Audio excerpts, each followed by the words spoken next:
Ladies and gentlemen, welcome aboard the Wright Flyer. I'm Randy Wright, and I'll be your captain on this solo flight special edition of our state-of-the-art radio program.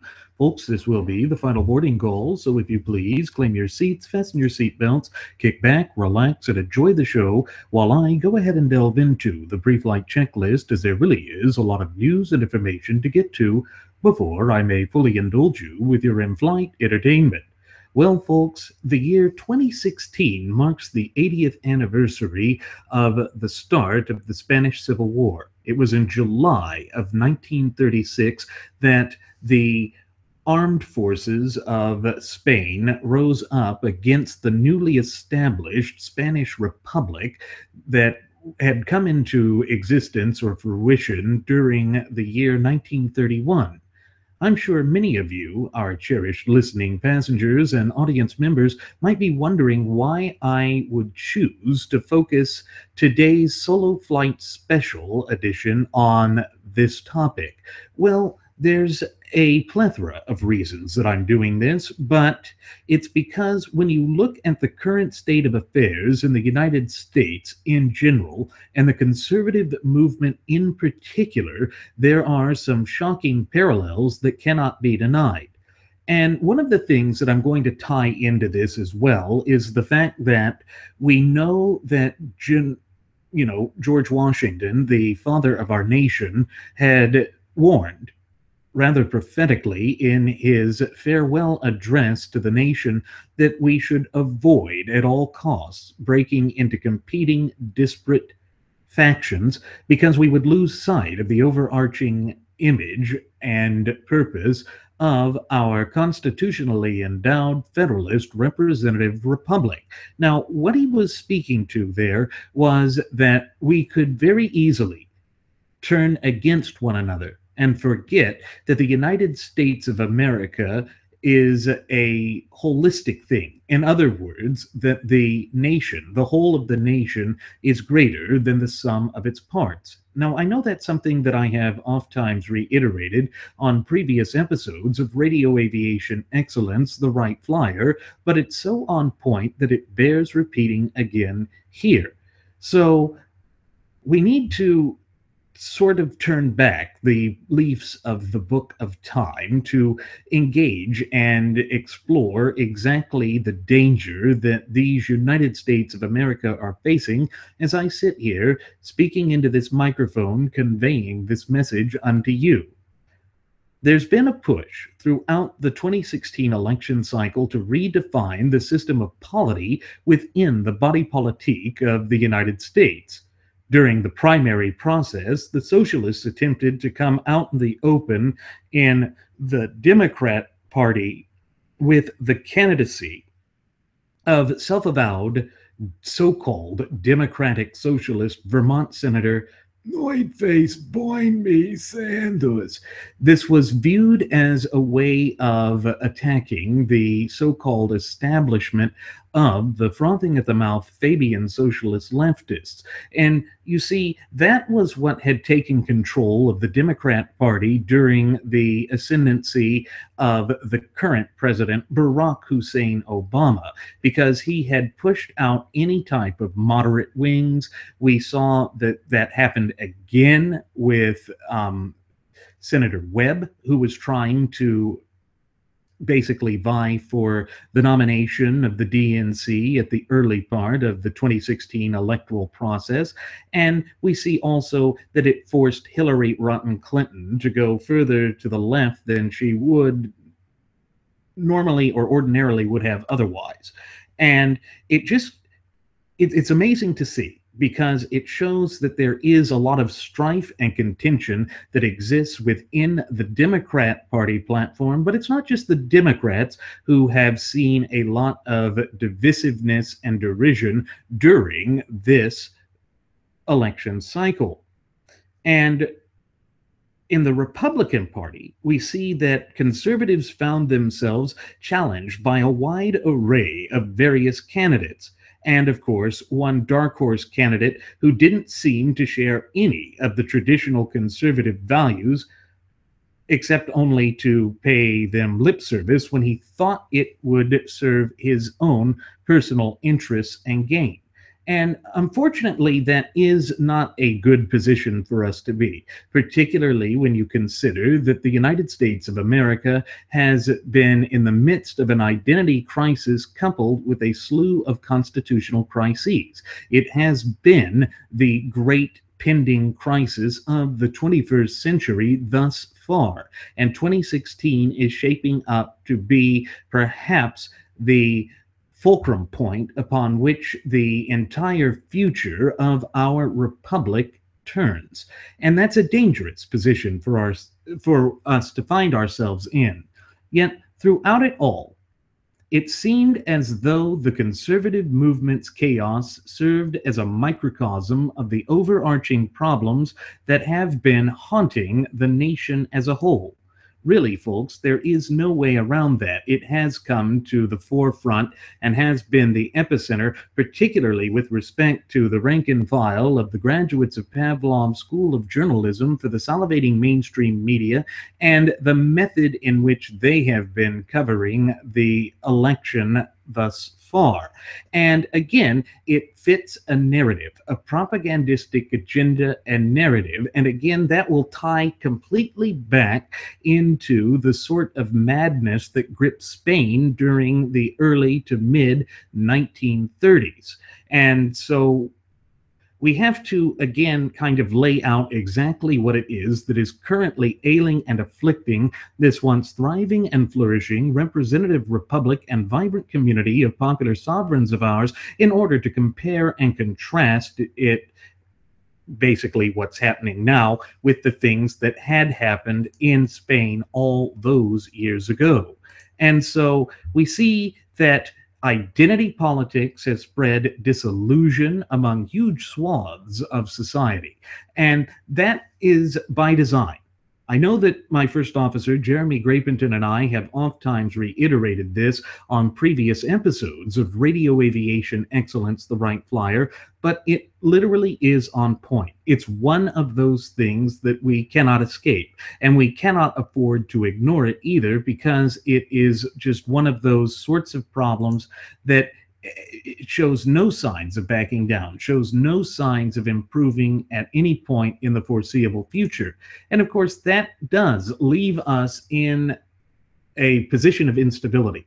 And we all know that the frothing at the mouth Fabian socialist leftists have been hankering for that. That is something they have been pushing for the past century and a half now, folks, and they believe that they see a light at the end of the tunnel and that their victory is within grasp. And it's going to take a lot on our part, a very proactive effort on our part to maintain and safeguard not only our representative Republican form of government, but also our fundamental and inalienable rights, which were endowed to us by our Creator, who happens to be none other than the God of nature himself. So we see, again, groups like Black Lives Matter and Occupy Wall Street. They clearly demonstrate that the forces of division have achieved many of their self-professed goals and aims. None of this comes as a surprise to anyone who has been paying attention to recent political developments within the American system of polity. Recall that John Edwards had gone forth and mentioned basically two Americas. That was his speech, and I'm actually going to try and pull that up. I know that I played that in a previous episode, but again, it just speaks to what we're facing as a nation and a people, because it literally speaks to division. That is what has been the whole purpose of what they want to achieve. And of course, what they're seeking to achieve is not in our best interests. It never has been. It never really will be.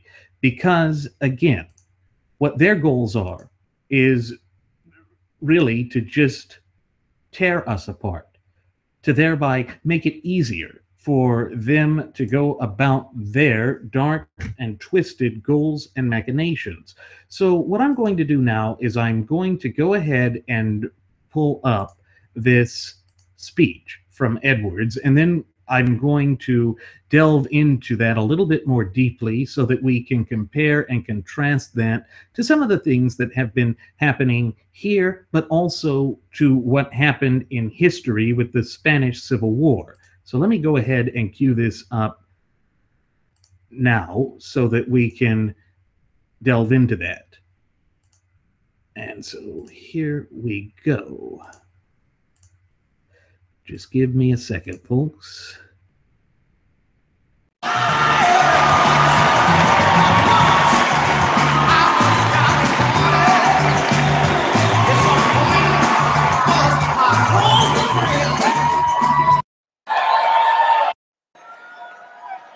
I want to talk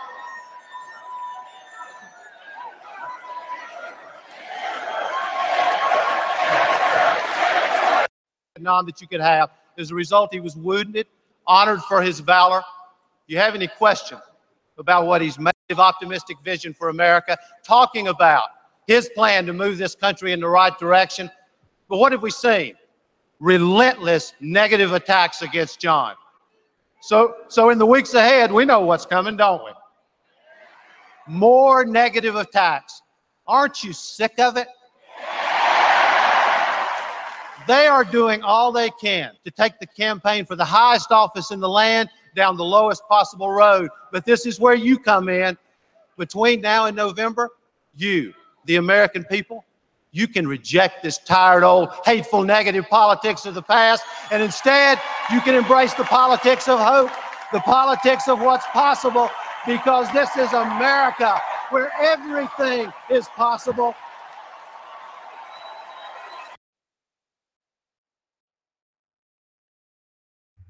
Of course, he doesn't mean it. He never meant it. And when they say anything and everything is possible, what it's really coming down to is, again, this whole notion of redefining American politics, redefining who we are as a nation and as a people to fit their dark and twisted machinations. And that's very similar to what happened in the Spanish Republic, or what would become the Spanish Republic. And we have to keep in mind that this divisiveness is there to stay.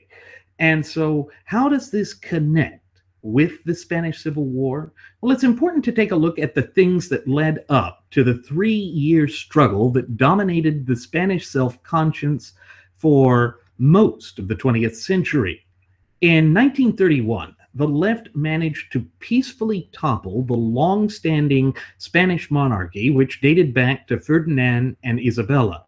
Now, that's not to say that Spain itself had been fully unified. It was the marriage of Ferdinand of Castile and Catherine of Aragon, those two separate medieval kingdoms being merged into Spain. And of course, there were still all of these disparate competing factions that were looking to dominate Spanish politics. And it had been simmering for decades. Of course, with the Spanish-American War of 1898, Spain lost the last of their colonies in the New World, and they, except for Morocco, which was in Africa, but that's not technically the New World. So they lost the vast majority of their land holdings, and it really seemed as though Spain was an empire in decline. And that was because Spain was on the decline. Nevertheless, the social stratus of Spain had not changed much at all from the medieval feudal system that had been in place since the time of Catherine of Aragon and Ferdinand of Castile. So When King Alfonso XIII decided to step down, a compromise parliamentary republic was established, and for a time it was thought that the turbulence of revolution could be avoided. Because literally, what the Spanish Republic was trying to achieve was, at least on the surface, the same type of natural law tenets that we strived for in our bloody struggle of a war of independence, and that was this notion of the natural law tenets, that we are endowed with fundamental and inalienable rights. However, unlike the American Revolution, and much more like the French Revolution that occurred from 1789 through the Reign of Terror in 1792 and ultimately ended with Napoleon Bonaparte taking over in the first half of, or actually first couple of decades of the 19th century, they didn't have a moral compass, so to say, because Spain had been unified by one thing. Much as the United States is unified by the supreme law of the land, which pursuant to Article 6, Clause 2 is our Constitution, Spain was known as the Catholic monarchy, or Los Reyes Católicos, meaning the Catholic kings. And what that meant was that they unified around their religion. You had the Basques that were their own type of separatist group on the left. Then you had on the right the Carlists that were separatists of their own, but still wanted a king, and they basically viewed themselves as a medieval type of loyal Catholic group.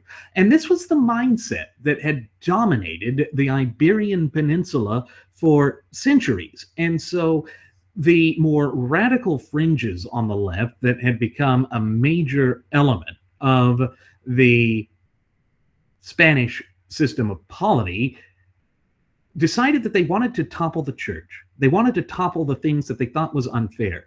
And again, it's because Spain still had the elements of feudalism in place. And when you recall what feudalism was all about, it was a strict caste system that applied to the entire body politique. That means that there are those who govern by the anointment of God, kings and nobles. There are those who fight, the lesser nobles, the vassals, the knights, and then there are those who work the land. Well, the knight system had faded as there was a modern military force, and that will be important as we delve a bit deeper into the developments of the Spanish Civil War. So the lesser nobles were just rural landowners.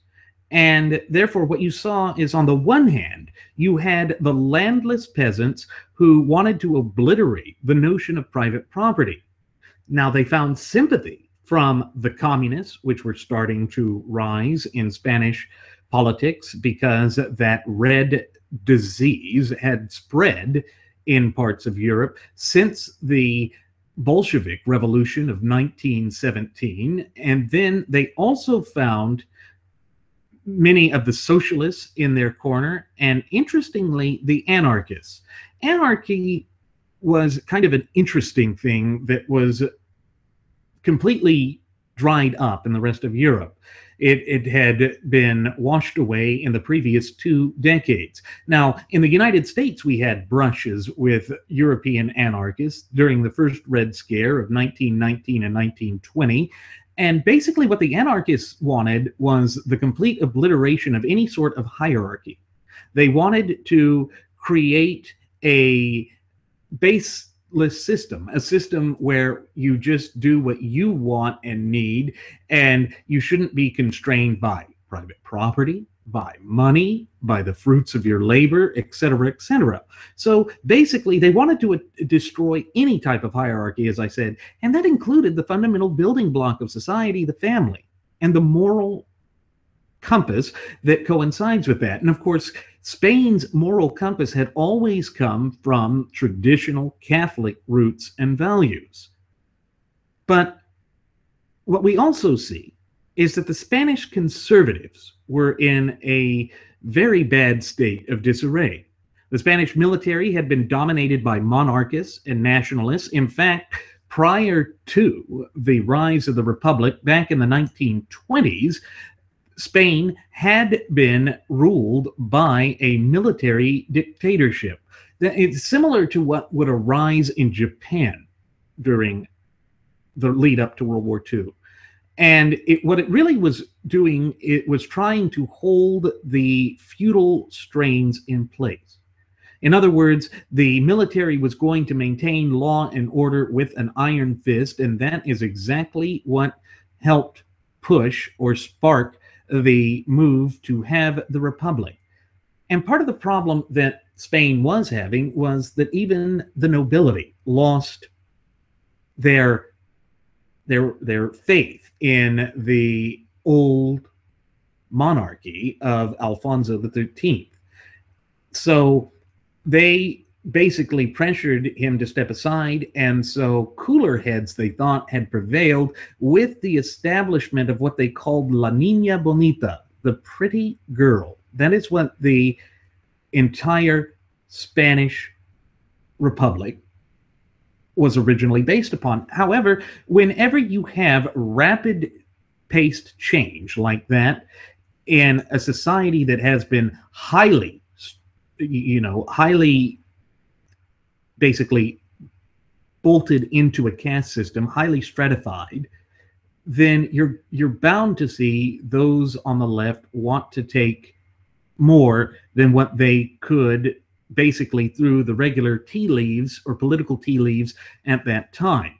And it was devastating for the country as a whole, because their elections, the early elections, went very far to the left, where they wanted to take away land rights, where they wanted to take away the ability of the church to have any say in education or whether they could have land. And yes, some of that was justified, but when you have the Red Menace that existed at that time, because the Soviet Union was in its prominent position and was beginning to exert greater influence over the entire European continent, but particularly in the Eastern Bloc, it just seemed as though it was a truly dangerous time, because in fact it was a dangerous time.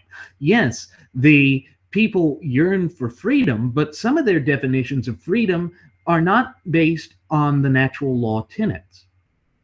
And they essentially tried to jump from feudalism straight into either an anarcho-socialist system, but almost a communist system. The communists were making major gains within the Republic, because communism, by its very design, when you look at the Marxist dialectic and the Communist Manifesto, is to pervert the systems that exist by arguing that history is by its fundamental nature just merely linearly progressive. And I've discussed that on previous episodes of Radio Aviation Excellence, the Wright Flyer, and I've also discussed how it just doesn't reign true. It's not a true position for a nation. It's not something that's beneficial for the people. Instead, it's this sort of ongoing lie. An ongoing lie that may sound good on paper, but when you try and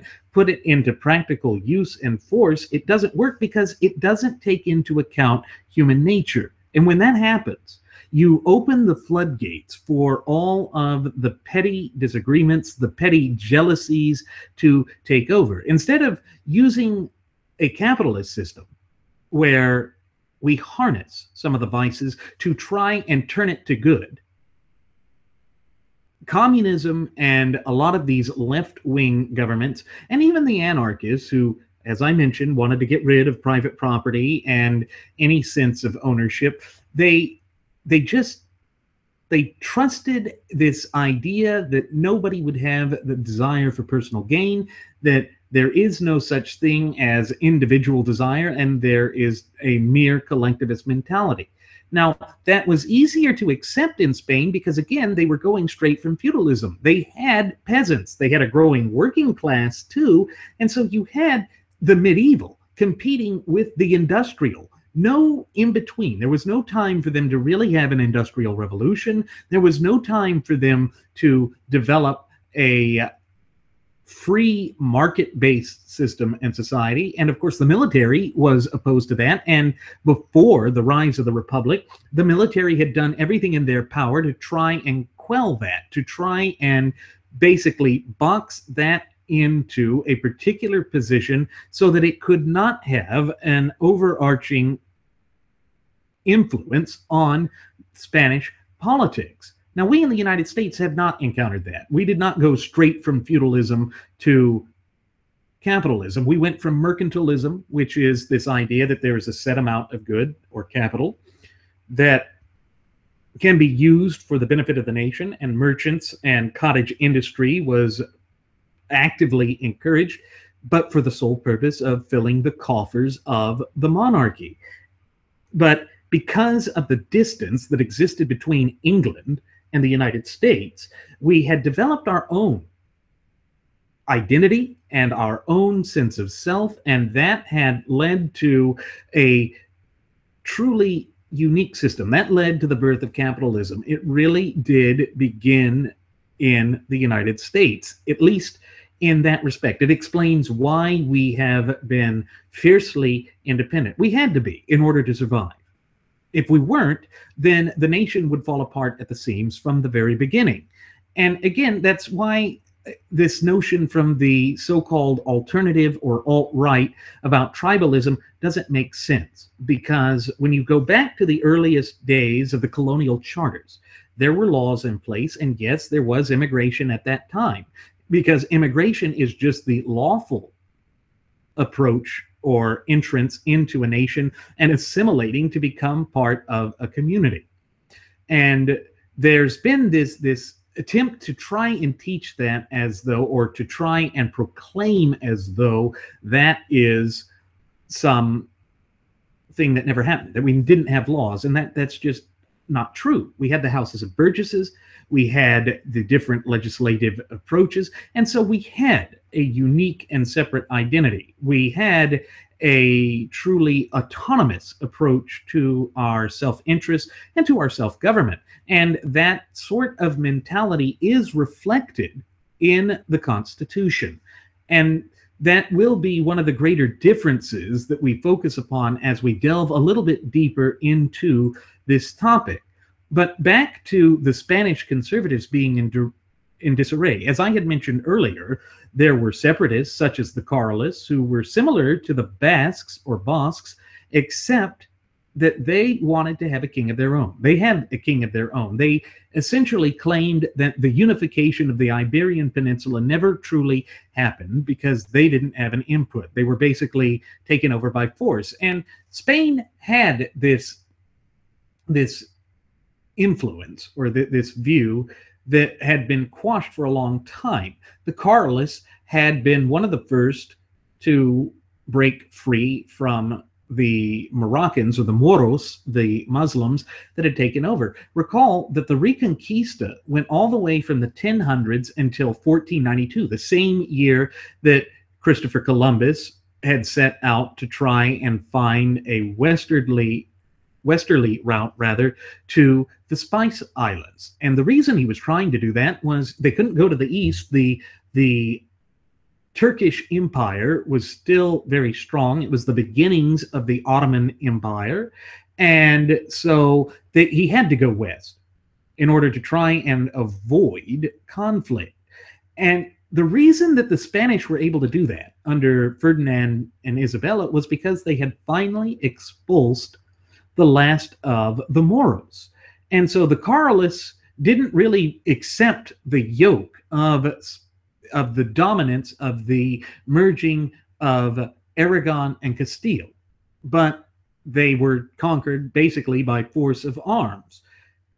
Then, another thing that made the conservative position in Spain, particularly with the Republic, all the more difficult and all the more contentious was the fact that there were fascists under the Falange, which is the phalanx, named after the Hellenistic fighting of Macedonia with Alexander the Great and, of course, his father Philip of Macedon, because that was seen as a way to have strength through unity, forced unity.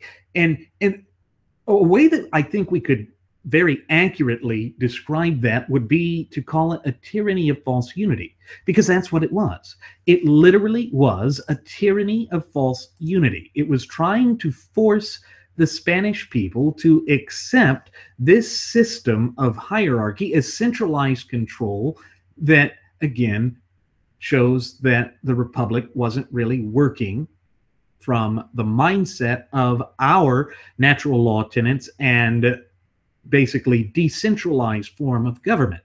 It was centralized. And in many cases, there were feelings of resentment, great resentment, divisiveness, and outright hatred for the entire system. And they were more organized on the right, certainly. They were certainly more organized than their opponents on the left, but they still lacked the organization and unity that would be necessary to roll back the reforms that they, and not without good reason, saw as an affront to their values and traditions. Because one of the things that sparked the rise of the Falange was this activity in 1932 where the anarchists and socialists and communists went around burning the churches. Now, in a nation where your unity is defined on the church, recall that it was originally the Los Reyes Católicos, that would be like somebody going in and burning the Constitution, tearing it apart. Well, it's what we're facing now. It's one of those comparison points where we are facing a similar development in the United States, something that we will have to overcome, something that we have to be wary about, because there are these nefarious elements and forces within the United States that could threaten to boil over like what happened in Spain.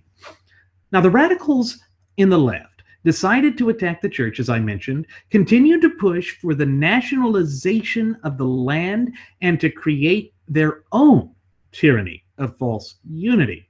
Now, the communists were essentially using this as an opportunity to try and piggyback off of the other left-wing movements to then seize power and do what they always do, go about engaging in purges and forcefully executing people that just didn't agree with their approach to polity and to government.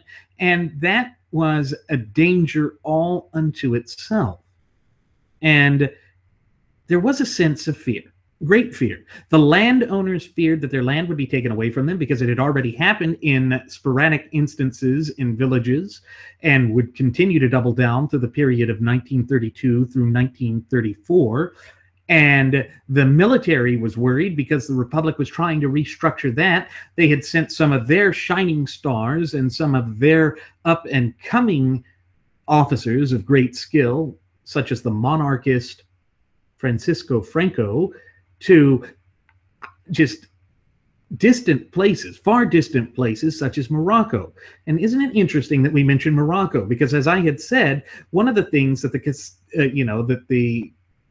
the Catalans were upset about was that after Morocco had been taken, after the Moros had been pushed from the Iberian Peninsula, they were brought under the yoke of the domineering Spanish monarchy. They had their own line of kings. Think of it a bit like what happened in Wales with Edward I, Edward Longshanks. Go back to how he tried to take over Scotland. This is where Braveheart, that sort of thing, comes into it. It was kind of the same thing. Again, it was these old medieval ideologies and approaches and claims to territory that were disparate and competing factions. And this brings me back to the warning that George Washington made in his farewell address by saying that we should do everything within our power, everything humanly possible to avoid dividing into disparate and competing factions. And the reason is to avoid the sort of chaos that would envelop Spain throughout that long, drawn out, bloody affair that was the Spanish Civil War. And by 1932, we see that the left had pushed the traditionalists in Spain far too far. General Jose Sanjurjo led a failed coup. Though he was sentenced to death, he escaped to Portugal, where he lived in exile until he died in a plane crash with his attempted return to Spain in 1936. And that was to assist with the nationalist cause. And notice, there is a term that we have heard uttered in our current political affairs.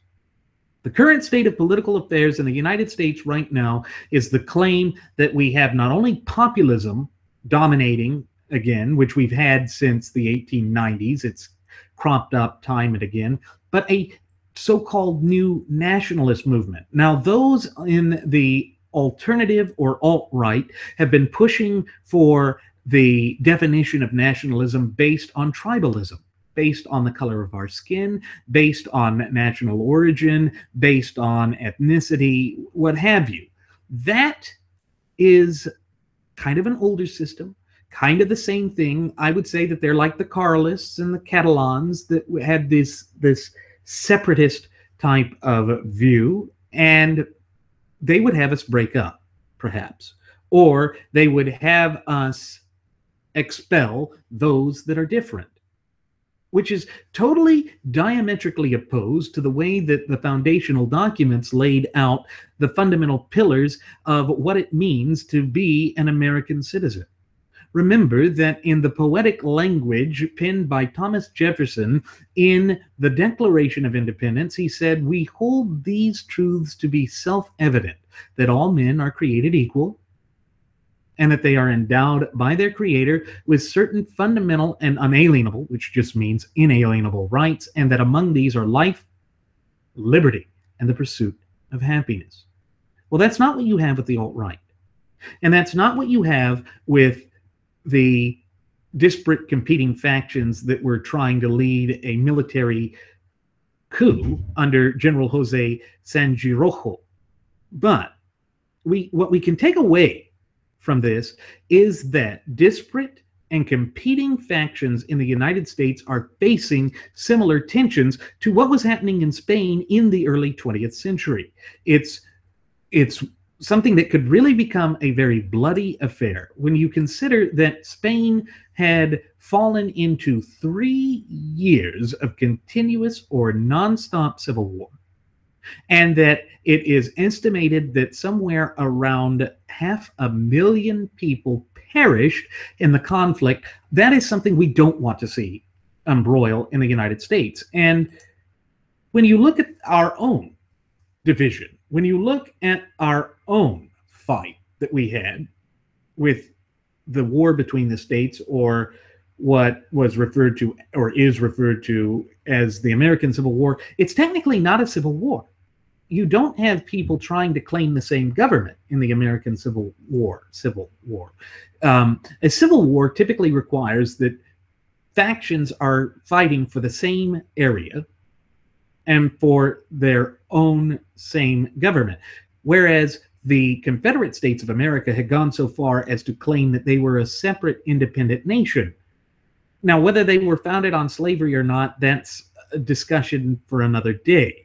I don't think it was, but that's not what we're discussing. We're trying to basically draw a distinction here. But even in that conflict, we had lost 2% of the population.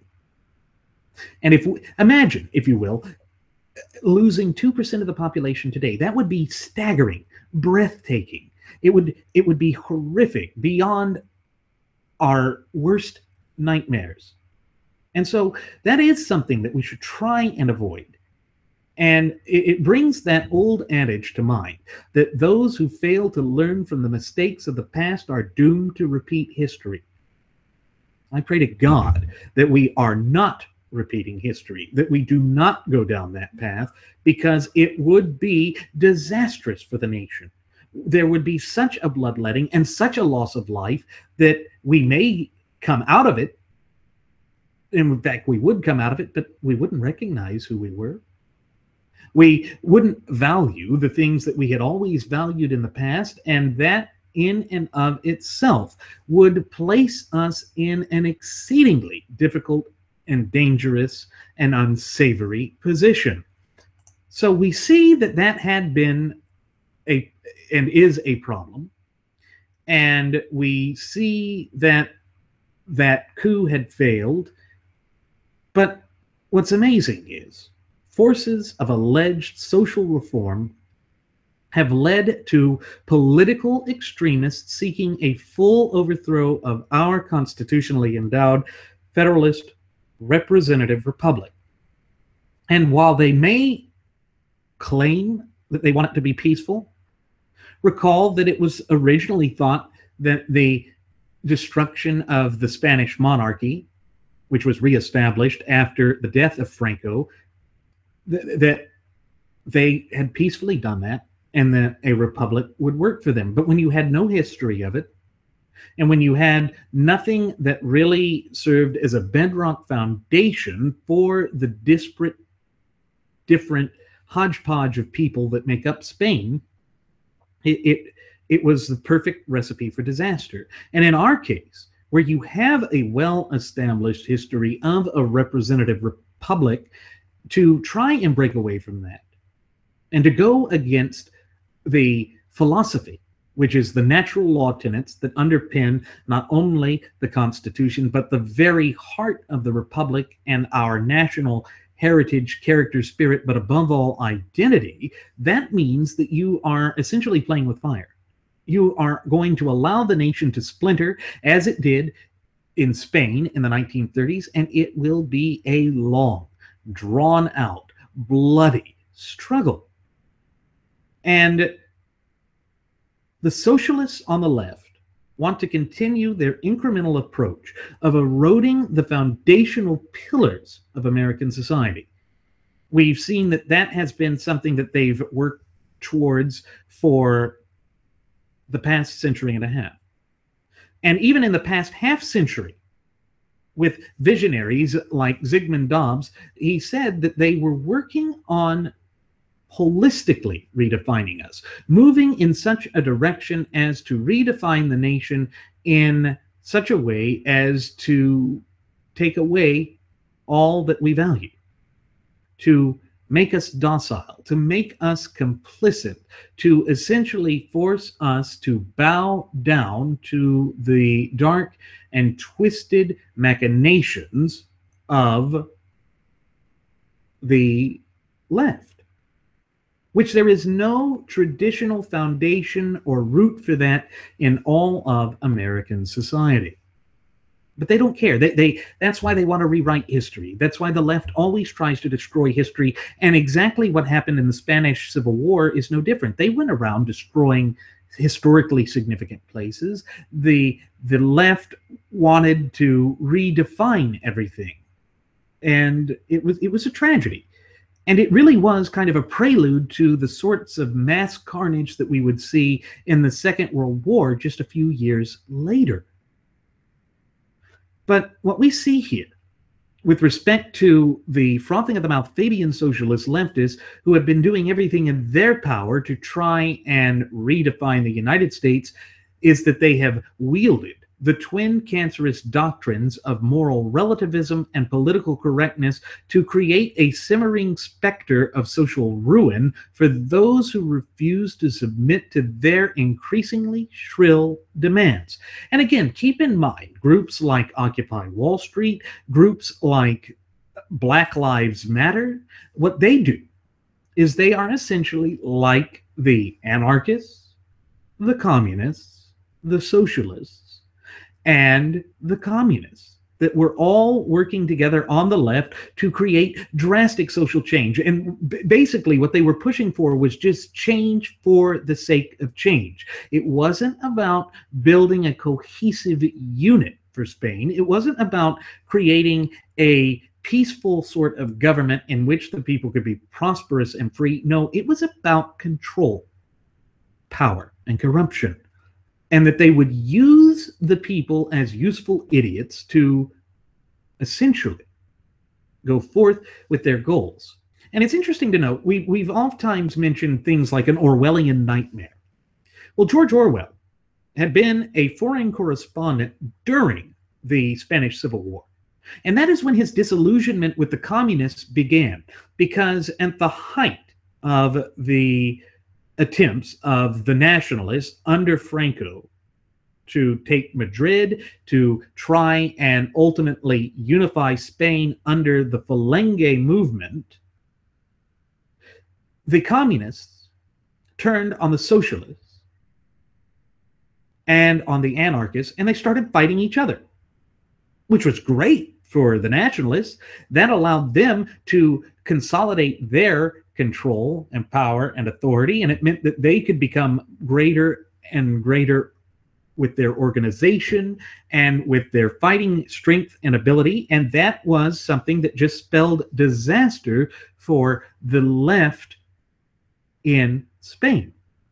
And it just goes to show that, again, when you divide yourself into competing disparate factions, you run the risk of that sort of betrayal. And again, with respect to the gutless opposition party, or GOP, that has become the case. It's been referred to as the Big Tent political party. But what Trump has managed to do is to go in there and to divide us. And when we're divided, it's like having those separate entities there that are hostile to one another, thereby ensuring victory of an evil unto itself. What the Republic had become in Spain was evil. But the nationalists were not good either. They were fascists. They were monarchists. They were totalitarians. And so you really didn't have anybody who was trying to speak for true liberty. Yes, they'd play lip service to it on both sides, but it wasn't the overarching ends or goals of what they were hoping to achieve during the Spanish Civil War. And that is one of those dangers that we can run into if we don't have a unified supreme law of the land based on the natural law tenets. That is what exposes us to greater danger. That is what could potentially place us in an even greater danger and difficult position than what we find ourselves currently. And I think that there are disparate elements, particularly in the alt-right, or so-called alternative right, that would like to see that happen. They would like to see the nation redefined in such a way as to fit their own dark and twisted machinations and in goals. And I don't think that necessarily dovetails with who we are, either as a nation or as a people. And so we have to be cautious, exceedingly cautious, to try and preserve who we are, both as a nation and as a people. Because if we don't, we can easily fall into the pitfalls like what they had in Spain during the Spanish Civil War.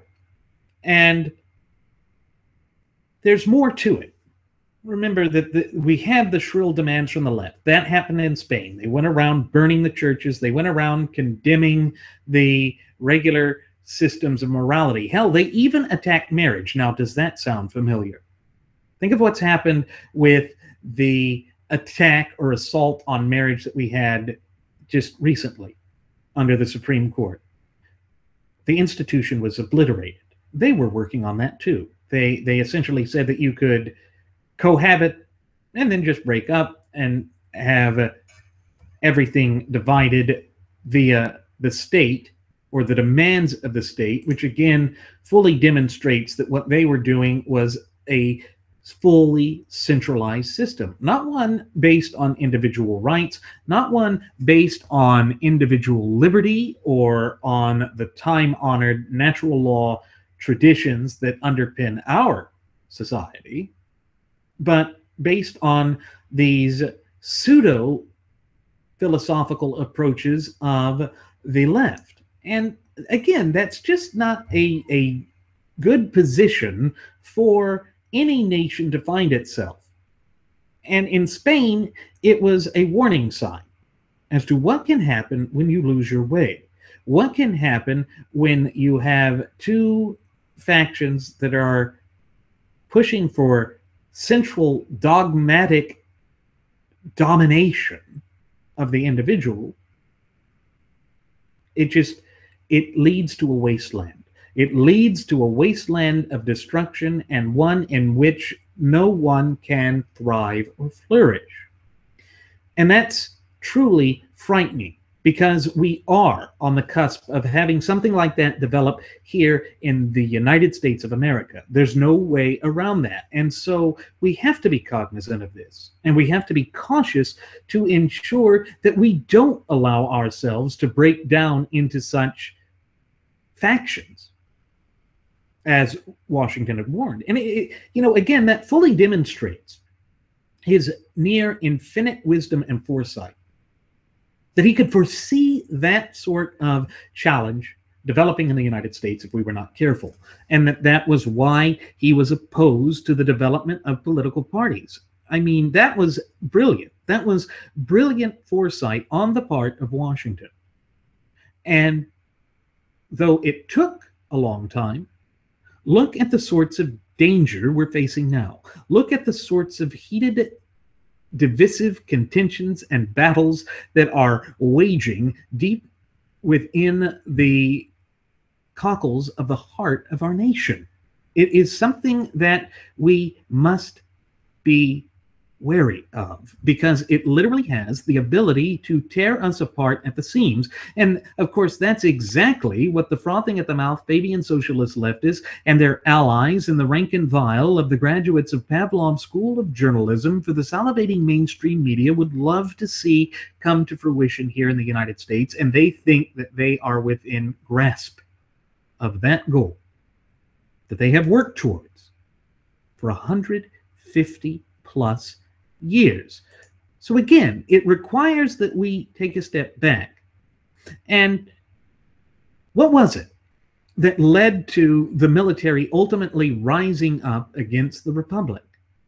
Ineffective response from conservatives, such as the right wing within the Spanish Republic. They were brushed aside. They couldn't get over certain things that were separatist or lacking this idea of there being something that was greater than the sum of its parts, because again, they didn't fully have the natural law tenets as we do in the United States. That led to the rise of the basic military fascist conglomeration, which I will explain in greater detail just a little bit. But in the United States, the ineffective response from conservatives led to the rise of the alleged alternative right or alt-right. And here's something to keep in mind with respect to the alt-right. What the media is doing that I find wholly intellectually disingenuous is they're trying to proclaim that everyone on the right is essentially part of this alt-right. They're trying to make that part of the American right when it's not. The alt-right is based off of European tribalism that existed at the time of the Spanish Civil War. And there was that sort of tribalism that existed in Spain and still kind of persists to this day. The Basques still want to be separatists. The Carlists, you don't hear much about them or from them anymore, but they at that time certainly were separatists. And the Catalans were separatists as well, and the Basques were there too. And so you had these fringe elements competing.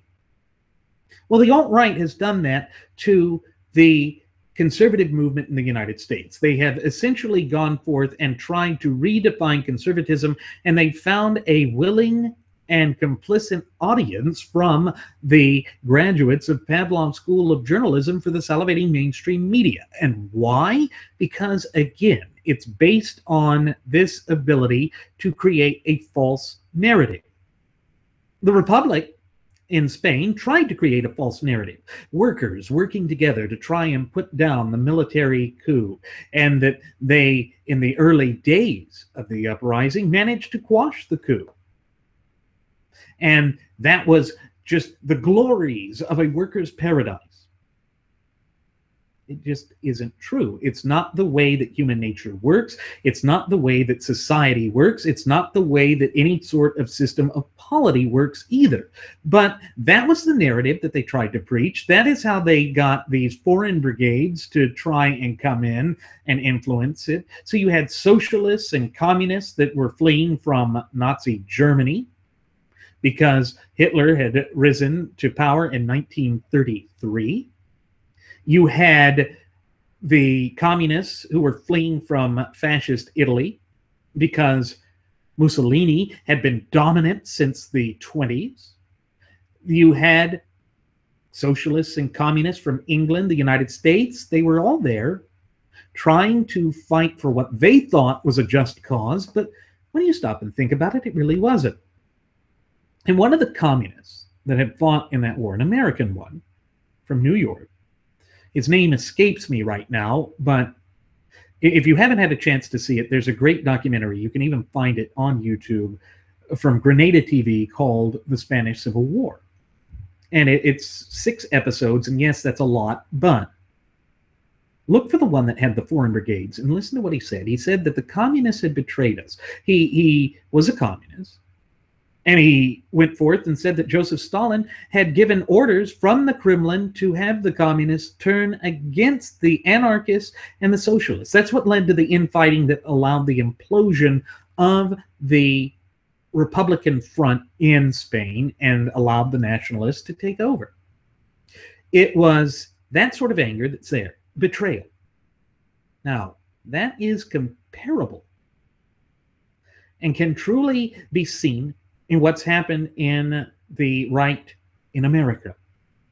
You have the alt-right under the banner of Stephen K. Bannon and Breitbart that have been pushing this new narrative, this new language, this new die-cast system that they have created in which conservatism and our constitutional values have been pushed aside. Think of what Edmund Kozak said over there at Laura Inkampf's LifeZet page, in which he said that the Constitution is a mere piece of paper. Well, that's what the communists said. This idea of Spanish unity and blah, blah, blah, blah, blah, all that you're fighting for, no, that's just worthless. It's meaningless, and therefore we're going to turn and kill you because we want power. That's what the alt-right's done. And they've come forth and they said that they are going to dominate the GOP, or Gutless Opposition Party, for all the rest of time. They say they are now the masters of the party. That is a dangerous threat. That is the forces of division and derision coming into the body politic of these United States of America in an attempt to create something that is diametrically and holistically opposed to who we are, both as a nation and as a people, and for what we stand for and represent. And if we allow that to come into fruition, we are essentially allowing ourselves to be dominated by external forces and by disparate and competing factions. And if we're not careful, it could lead to the same sort of nightmare scenario that had erupted in Republican-era Spain. It was a bit like a repeat of what was happening in the Weimar Republic before the rise of Hitler, except that Hitler was more able to unify with the Germans. The Germans had a language that fully unified them. The Catalans spoke their own language. The Basques spoke their own language. The Carlists had their own language. You had such distinguishments between them and differentiations between them that you couldn't unify on language as the Germans did. And the Germans always, even when they were separate principalities, had a sort of cohesive view, because prior to the 1870s, they had been part of Austria-Hungary. And so there was this view. But again, in Spain, they did not have such a view.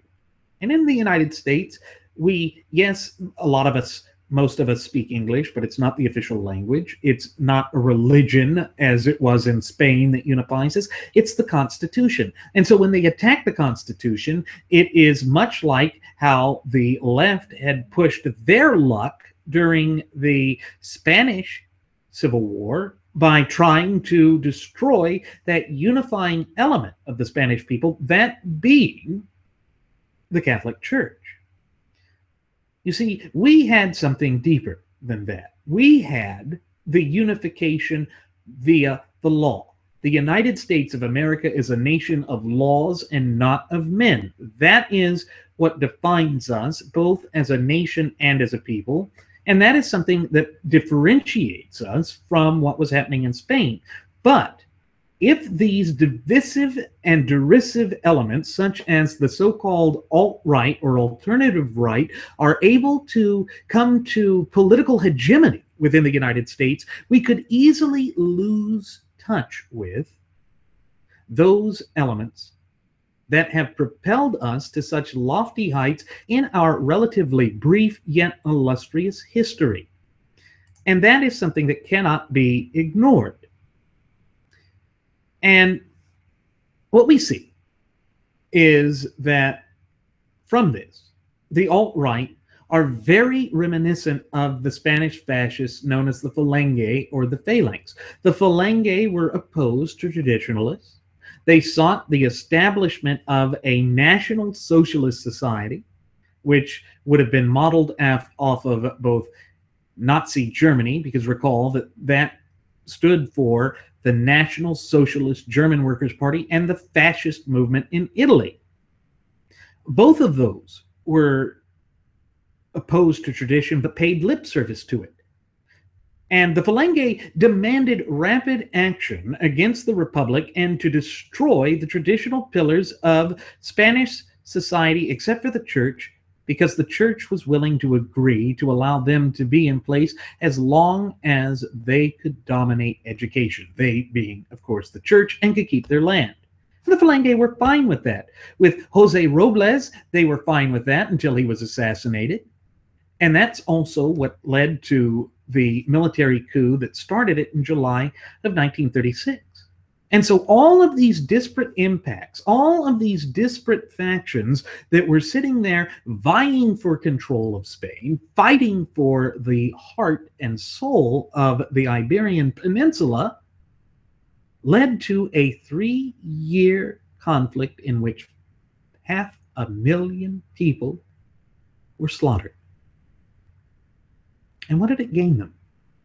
It gained them the longest lived fascist dictatorship in history, because Franco managed to stay neutral throughout the Second World War, and therefore the Spanish fascist Falange government persisted until his death. And by the way, there is still a Falange party in Spain.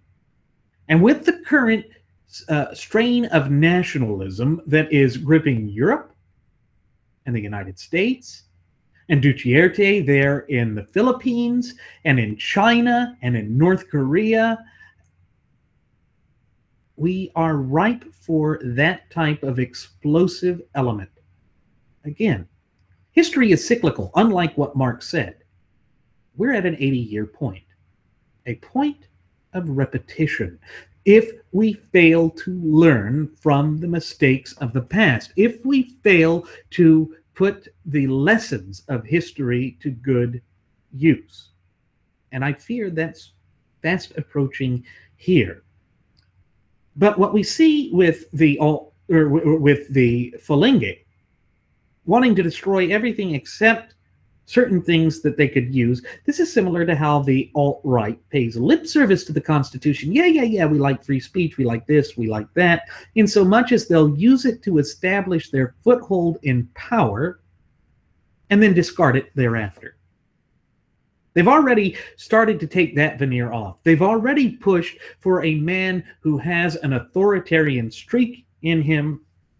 And they think that by going down this line or path to absolutism or authoritarianism, that is the way to bring this nation or to restore this nation back onto the path of prosperity, when in fact nothing could be further from the truth.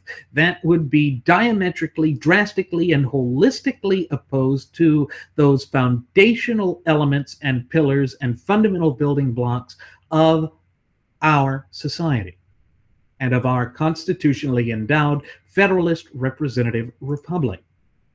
You see, the Spanish Republic was not federal. It was parliamentary, centralized. And that allowed the factions to have impacts all over the Iberian Peninsula, as opposed to how we can offset certain things with the several states. That's why even if the Supreme Court is to be dominated by Hillary, if by some twist she wins, and it looks like she will, or if Trump doesn't live up to his promises, which also seems very possible, we're in a lose-lose situation no matter how you slice it. The states still have a pillar in which to stand, and the Constitution, through Article 5, allowing there to be a convention of states if necessary, or by going by what's in the Constitution already, the 10th and 9th and 8th and 7th and 6th and 5th Amendments, we can curb federal power. But it requires that we be proactive with respect to that, and that we have and foster this fluent and working knowledge and understanding of both our shared United States Constitution and thereby our fundamental and inalienable God-given rights. Because no one else can do that by the very inherent design of our republic. Because when you go back to the opening lines, to the preamble of the United States Constitution, and I know I repeat this damn near every episode, but it is of such great importance and will tie into what I'm going to get forth with here with respect to the Spanish Civil War and how it reflects upon exactly what's unfurling in our nation. It's this. It's that we, the people, own the government. Now, yes, the Spanish Republic liked to proclaim that it was for the people, but it was for certain people, not for all people. It was that tribalist, that classist, that caste system mentality that was merely a vestige of the old feudalist system that had dominated Spain for centuries. And not just Spain, the various separate kingdoms of which the umbrella of Spain came to represent. And so when we keep these things in mind, the challenges that face us become clearer. It becomes more readily available for us to see what it is that we're facing and what it is that we have to overcome. And it's again why history is such a valuable teacher, if not the greatest teacher that we have, other than pain itself. But what we see is that the alt-right is pushing for a similar point of view as the nationalists. The left is pushing for a similar point of view as what the competing factions in the Spanish left had. And yes, while they appear to march lockstep each and every time, there are competing factions in the left too. Bernie Sanders' movement proves that. Bernie Sanders proves that they're divided too. And when you have two divided forces coming together in a highly tense situation, in what is threatening to overboil, then you have the perfect recipe for a disaster.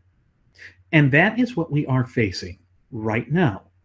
So all of it demonstrates that these mounting pressures can destabilize the government, and in the resultant power vacuum, a strong man emerges in which he seeks to dominate the various competing factions within his own political bent, forcing a tyranny of false unity.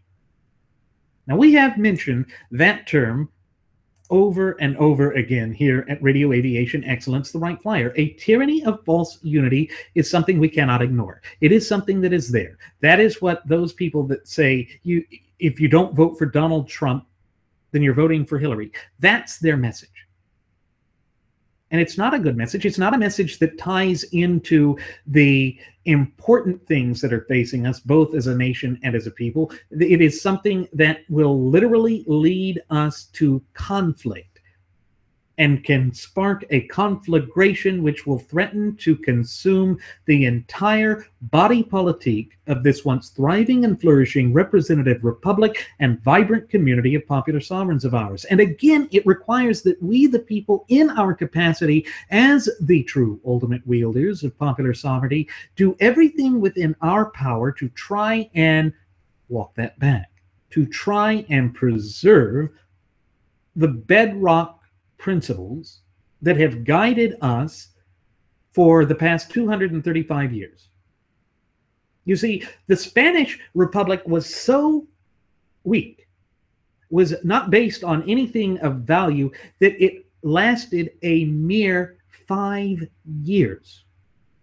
That's 230 years less than the United States and our republic. Why? Because it didn't have the tenets of federalism. It didn't have the natural law tenets. It didn't represent the better angels of human nature.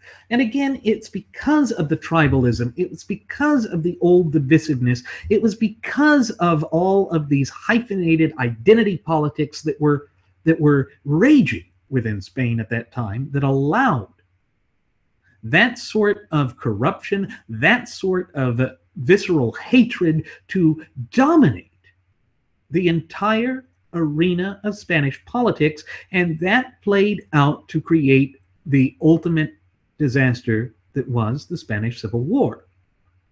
And it may seem as though these connections that I've made are tenuous at best, but no, they are there. We see the disparate groups. We see that there are white nationalists trying to vie for political power. I mean, look at David Duke running for office again and supporting Trump. And look at the Black Lives Matter organization. Then you have the class warfare types, the Elizabeth Warren types. And then you have just the sort of fascist types, which composes of both Donald Trump and Hillary Clinton. They are both seeking dominance by the central authority of the federal government, seeking to make all of the several states essentially subservient to the federal government, which is not the way that the tenets of federalism works. Look back at the 10th Amendment. The 10th Amendment literally lays out how the system is to work. And it's that important that we consider it. Because, again, when we know what the law says and is, then we know when it is being departed from, when it is being ignored, when the truth is being obfuscated. And the 10th Amendment states that the powers not delegated to the United States by the Constitution, nor prohibited by it to the states, are reserved to the states respectively or to the people. In other words, when you hear this term states' rights, which has been a rally cry in the past, our own supposed civil war, which was literally just kind of a second rebellion, for lack of a better term, states' rights, it doesn't mean the state governments per se, only in their capacity of representing the people, the states or the people, meaning that they were defining the states as being that representative body of the people, having that tiered system. It's, again, why the federal government, by the inherent design of the federal Constitution, is one of limited, strictly limited power and authority. In other words, in order for governmental actions to be legitimate and to fit within the confines of proper government, it must trace said authority back to a power which is specifically enumerated to each respective branch of government within the clear and concise language inside the four corners of the Constitution. But we see that both sides are attacking the Constitution. Just as we saw in the Spanish Civil War that both sides were attacking this notion of individualism. That is the stark, harsh, dangerous reality that we face.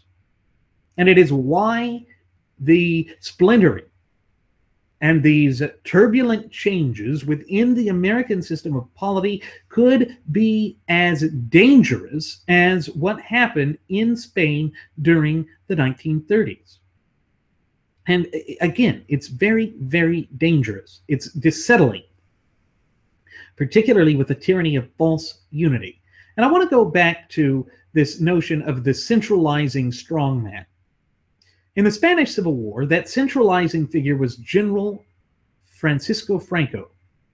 He was originally a monarchist who had nationalist leanings, but was also exceedingly loyal to the church, a very, what the Catholics would call pious, although his interpretation of it would be more royalist or medieval than what we would call piety here in the United States. He was the youngest general in Spanish history. He was in his 30s when he became a general. And he essentially forged his own image for nationalism, in which he combined all of the factions of the so-called nationalist forces under the banner of his cult of personality. His image was strewn everywhere. He was seen as this paragon of Spanishness. In other words, the nation was being personified in him and in he alone. Now, does that sound familiar? Does that sound like the sort of cult of personality that we have seen come to the forefront with respect to Donald Trump? Is that not similar to the sorts of things that we have seen dominate the arena of American politics all throughout this disastrous fiasco of a 2016 presidential election cycle? And I believe that the answer to that rather rhetorical question is both open and obvious. He is the same. It's the same mentality. But Hillary has it too, just as the left in Spain had some strong, centralized, tyrannical types. And going back to Franco, none of the factions were satisfied with his commingling of the groups. For instance, he wore the Carlist hat. He wore the uniform of the Falange. He had the Catalan flag and Falange flag mixed. He had their colors mixed, and it was all to create a false narrative. Much as there was a false narrative with Donald Trump proclaiming to be a conservative.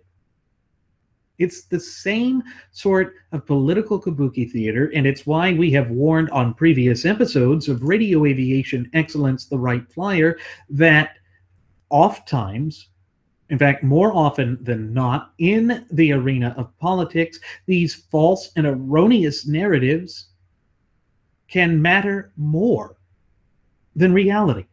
Because in the Spanish Civil War, the reason that it mattered more than reality was it kept his forces together cohesive, in a cohesive unit, so that they didn't split and splinter and fight amongst themselves as the communists, the socialists, the anarchists did.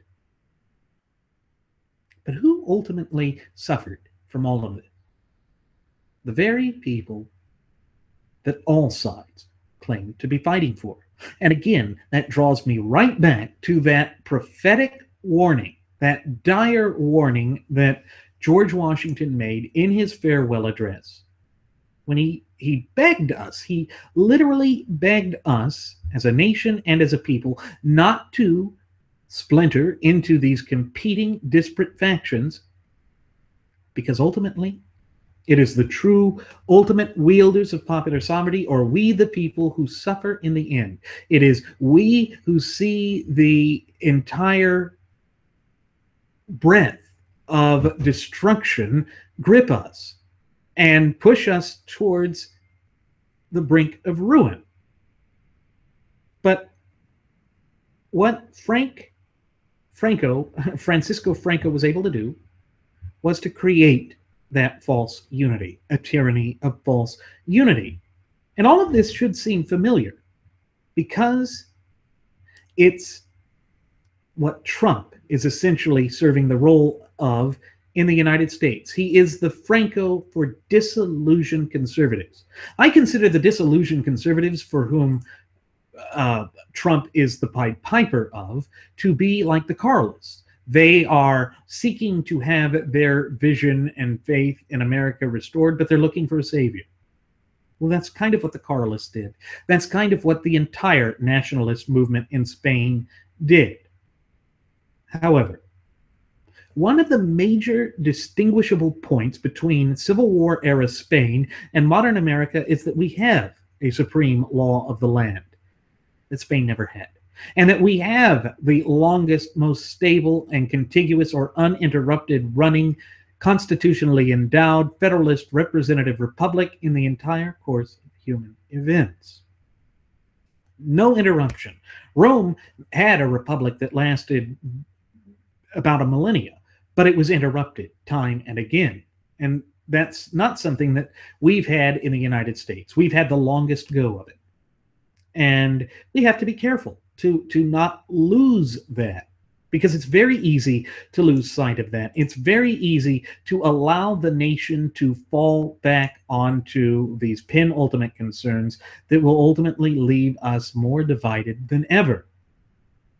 And we have to keep in mind that right now, as I sit here and speak into this microphone, conveying this message unto you, we are more divided than we have been at any other point in our relatively brief history, other than the year of 1860, which was the year before we splintered to fight the war between the states. I, of course, when I say that we have a supreme law of the land that Spain never had, am speaking of our shared United States Constitution. Americans have been blessed with the greatest birthright of any people on the face of God's green earth. Our Constitution guarantees our rights and provides a practical blueprint for how a stable, open, honest, and above all, free government should operate. And think again about the destabilizing effect that it has when Trump goes out there and says that he won't accept the results of the election. We have to have peaceful transfer of power. Otherwise, we fall into the splintering of the Spanish Republic, because what was it that ultimately led to the conflict? The failure to have peaceful transfer of power. It's the greatest danger of any representative form of government, but we in the United States had mastered it, and now we have these disparate competing factions that are threatening to destroy the cohesive nature of who we are, both as a nation and as a people, and for the type of government and system of polity that we have. And I think that that in and of itself creates a danger, creates a significant danger that we cannot ignore. And if we do ignore it, it is at our own great peril, because it will threaten to push us into the brink of having unsustainable and unsatiated bloodshed. The type of sanguine nightmare that would be just cannot be ignored, because it is a real threat. It is a true danger. It literally is. But while we have that blueprint in the Constitution, that supreme law of the land, there's another aspect of these two eras of history which are frighteningly similar. During the 3-year struggle of the Spanish War, Spanish Civil War, which occurred between 1936 and 1939, a new European strongman wanted to exert his growing influence in the struggle. Of course, I'm speaking of Adolf Hitler. He wanted to redefine Spanish politics and have a long-standing ally friendly to his goals of expansion. Hitler poured men and materiel to the aid of Franco's nationalist forces to assist the left and to try and combat some of the rise of Hitler's influence. Stalin replied in like kind and sought to establish a communist stronghold in the Iberian Peninsula. And you recall all of these fights or infighting that had occurred between the anarcho-socialists and communist forces. It was by the order and the deliberate machinations of Stalin himself, because he was a paranoid type, because he wanted to fully control the entire globe. That's what he pushed for. But how does that compare to what we're facing right here and right now in 2016? We all know that Trump has had friendly relations with Russia. He has professed his strong and long-standing admiration for Russian autocrat Vladimir Putin. Putin, like a combination of the worst elements of Hitler and Stalin, has been seeking to fund and influence geopolitics by training alt-right forces throughout the world. He, as many Russian rulers of the past, sees chaos as a weapon to be wielded against anyone whom he considers a direct or even indirect threat to his ultimate ambitions. He has been attempting to influence the American electoral process. And again, folks, that is a danger. It is a significant, real danger that, if we're not careful, could boil over and ensure that our liberties are lost for generations to come. And I don't think we can afford to allow that to happen. We can't. The other external influence has been various foreign governments who have been donating to the Clinton Foundation. Scandal has become the new established norm, and in the wake of the lack of leadership, foreign powers gaze upon America as a pawn in their own political ambitions, much as Hitler, Mussolini, Stalin did with the Spanish Civil War. And it allowed Hitler to build up his armed forces, to test his weaponry. And don't think that Putin wouldn't look for such an opportunity here in the United States either. We know that he would, with people like Alexander Dugin in his propaganda wing that's out on social media, attempting to influence who we are as a nation and as a people. And again, if we're not careful, we will find ourselves in the same dangerous situation that cannot be ignored. And it reminds me again of that old adage that I mentioned earlier in the program, that those who fail to learn from the mistakes of the past are doomed to repeat history. Folks, the warning signs are there. It's plain as day for anyone who is observing this with any modicum of objectivity to see. And if we're not careful, it means that we will fall into these dangerous pitfalls, that we will lose our republic. That is how dangerous the scenario is. That is the true, stark reality of the situation that we face right here and right now. And I'm not doing this to fearmonger. I'm doing this because we have to shed light on this. External influences, competing factions, a loss of cohesive unity, and the greater good and civil discourse has pushed us down this path. It has. We could see the sparking of a Spanish Civil War in the United States, as we no longer recognize the fact that the whole of our republic is greater than the sum of its parts. We no longer respect the natural law tenets that form the bedrock foundation of our shared United States Constitution, as well as our republic. How do we overcome this? How do we bring ourselves back from the brink of ruin? Well, I believe that the 2016 election serves as a warning sign from history. We don't acknowledge what makes us unique, and that has allowed us to fall prey and victim to the machinations of those who wish to make us more like the failed systems of Europe. And I don't think that that would be good for our nation. And I know that's not good for our nation, but let me stress this. I don't think it's too late for our republic. If we wish to restore, and I mean truly want to restore, the United States to the path to prosperity, we must foster a fluent and working knowledge and understanding of our shared United States Constitution, and thereby our fundamental and inalienable God-given rights. In other words, we must stand for our traditions, our values, and we must do so without sacrificing our free representative government. While the task might seem impossible, there's no more capable people on the face of the planet for achieving such a Herculean feat than the American people. That is what truly makes us unique.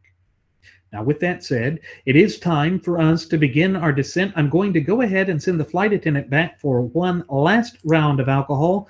Folks, she's not going to compete with you or argue with you or turn against you. She's just there to pour you some alcohol.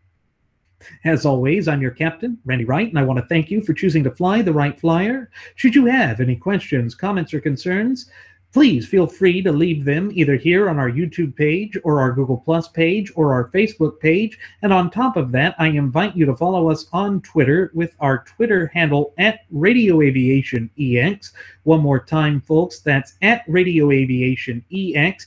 And there you will find the departure board that lists my personal Twitter account, as well as the personal Twitter account of my first officer, Jeremy Grapington. You will also find the Blogspot page where I'm putting up both the video and audio only versions of our state-of-the-art radio program, just so it's in one neat location for you to have easy access to. And you will find the Cafe Press account, which has all sorts of trinkets and goodies with our original Radio Aviation Excellence, the Wright Flyer logo on it, and first class passenger logo. That includes laptop protective sleeves, phone protectors, tote bags, watches, shirts, shoes, flip-flops, buttons, bumper stickers, earrings, rings, neckties, watches, clocks, drinking glasses, shot glasses. There's such a wide array of things. Go ahead and give us a little bit of support, folks, so that we can continue to be the voice of liberty in these United States of America. Once again, folks, thank you for choosing to fly the Wright Flyer. We'll see you again next time. Please do take care.